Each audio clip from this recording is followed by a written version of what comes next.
This is the world's simplest QR code API. As you can see here, we've got two examples in HTML, and as you can see here, we've got the HTML of the page. The top one is the minimal example, so you can put your sample key in here, which you'll get when you sign up for a free account, and you can change the QR code value here. In this bit here, you can basically put in a customer reference number, an email reference number, a URL, a mobile phone number, Wi-Fi details, anything you like. And in the bottom, we have a bit more of a complicated example, not really complicated, and we can change things such as the size of the blocks of the QR code, which are these blocks here, and also the padding of the QR code, which is the padding around the QR code.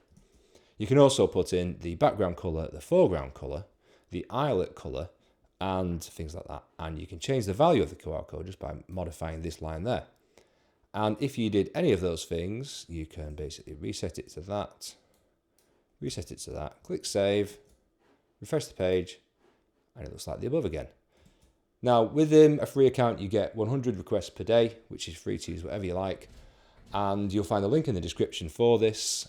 Please sign up, use it, give me your feedback, and I shall hopefully see you soon. Thanks a lot. Thanks for watching. Bye.